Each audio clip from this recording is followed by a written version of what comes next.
크고 작은 어금니, 송곳니, 그리고 앞니로 구성된 치아. 그 중에서도 가장 노출이 많은 앞니에 문제가 생기는 경우를 모아봤습니다. 앞니에 발생하는 문제와 각각의 치료법과 예방법까지 함께 알아봅니다. 가장 흔한 치과 질환으로 벌레 먹은 치아라는 뜻의 충치. 앞니도 예외일 수 없는데요.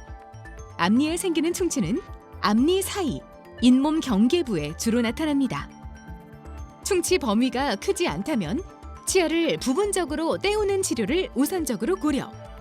앞니는 치아색과 동일한 충전재로 치료를 하는 사례가 많습니다. 그리고 충치 범위가 크거나 다발성 충치라면 보철물로 치아 전체를 더 씌우는 치료를 시행합니다. 앞니는 우리 치열 중 기준이 되는 치아로서 중심을 잡아주는 역할을 하는데요. 크게 심미, 발음, 저작의 기능이 있다고 말할 수 있습니다. 이런 역할을 담당하고 있는 앞니에 충치가 생겼는데 방치하게 되면 어떻게 될까요? 심미적으로 보기가 싫게 되고 충치가 심해져서 깨지게 되면 발음도 힘들어지고 음식을 먹는데도 어려움을 겪게 됩니다. 환자분 어떻게 오셨습니까? 네, 요새 치아가 좀 많이 변색이 되고 누렇게 되는 것 같아가지고 좀 신경이 많이 쓰여서. 최근에 이렇게 변색을 일으킨 음식을 드신 경우가 있으신가요? 좀 커피를 좋아해서 자주 마시기는 하거든요. 아, 그러시죠? 커피 같은 음식을 많이 드시는 여성분들이 특히 이렇게 변색이 많이 일어나는데 오늘 한번 검사해 보시고 내가 이렇게 치료가 가능한지 한번 확인해 보겠습니다. 정상 치아의 색깔은 색조, 빛의 투과도 등에 따라 다른데요. 나이가 들면서 치아의 색이 누렇게 변하는 경우가 흔하며 치아색이 정상 범주를 벗어나게 되는 경우 치아 변색을 의심해 볼 수 있습니다. 영구치는 회색빛 혹은 노란빛을 띠는 흰색을 가지게 되는데요. 나이가 들면서 범랑질은 더 얇아지고 성화질은 더 두꺼워지면서 치아색은 더 누렇게 변하게 됩니다. 우리가 음식을 섭취할 때 음식에 들어있는 색소 성분이 치아 표면에 달라붙어 범랑질의 미세한 구멍을 통해 내부 상아질에 침투하게 되는데요. 원래 노란빛이었던 상아질이 더 노랗게 진해지고 범랑질에 비쳐 보이면서 변색이 점점 더 진행됩니다. 변색의 원인은 크게 두 가지로 분류. 먼저 외인성 변색이 있습니다. 세균성 착색, 과도한 흡연, 차와 커피와 같은 음료 섭취, 치은 출혈, 수복 재료 등 구강의 상태, 구강 청결제에 의한 황갈색 변색도 보고된 바 있습니다. 그리고 내인성 변색도 일어나는데요. 치아 발육장애에 의한 변색, 불소를 과다하게 복용할 때 발생하는 2차 불소증, 몇몇 복용하는 약물에 의한 변색 등이 해당됩니다. 외인성 변색은 치면 연마술이나 치아 미백으로 치료가 가능하고요. 심부 상아질을 광범위하게 이완된 경우가 많아 제거가 어려운 내인성 변색의 경우에는 라미네이트나 올세라믹 크라운 같은 보철 치료로 심미적인 회복을 하는 경우도 있는데요.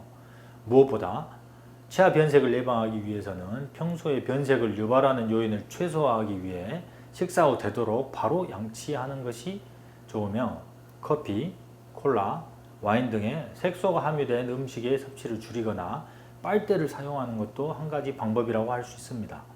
또한 과도한 흡연 등의 생활 습관도 개선하는 것이 좋습니다.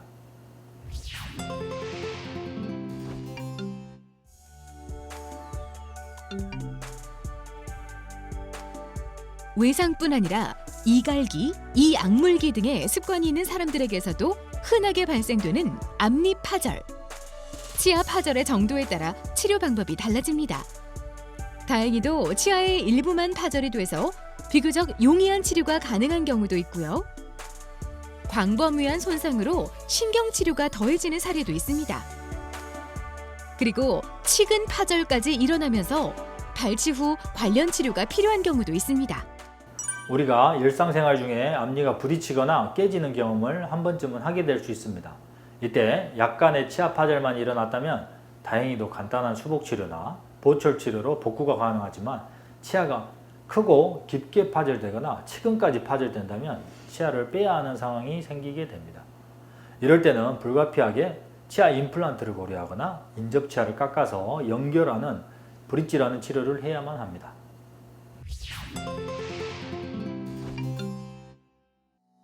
흔히 덧니라고 불리는 치아가 비뚤어진 경우나 돌출된 경우가 대표적인 치아의 위치 이상.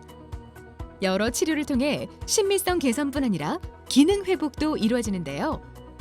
최근에는 부분 교정이 발달해 앞니만을 타깃으로 하는 치료법도 있습니다. 치아의 위치 이상의 또 다른 사례는 앞니가 벌어진 경우에도 벌어진 부위를 떼워서 채우거나 보철물을 더 씌우는 방법, 교정 등 환자의 상태나 상황에 따라 치료가 결정됩니다. 사실 앞니의 위치 이상은 문제가 발생되기 전 노력이 중요한데요.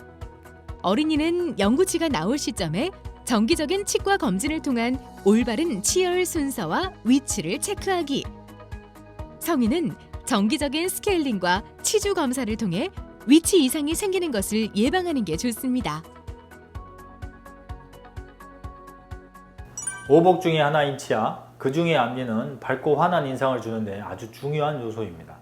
앞니에 생기는 충치, 변색, 파절, 위치 이상 모두 앞니 컴플렉스를 만드는 요인으로 사회생활을 하는 현대인들에게 하나의 질병입니다. 앞니에 문제가 생겼을 때 미루지 마시고 빠른 시기에 치과를 방문하여 적절한 치료를 통해 건강하고 환한 미소를 되찾으시길 바랍니다. 첫인상을 좌우할 정도로 노출이 많아 심미적인 역할이 큰 앞니.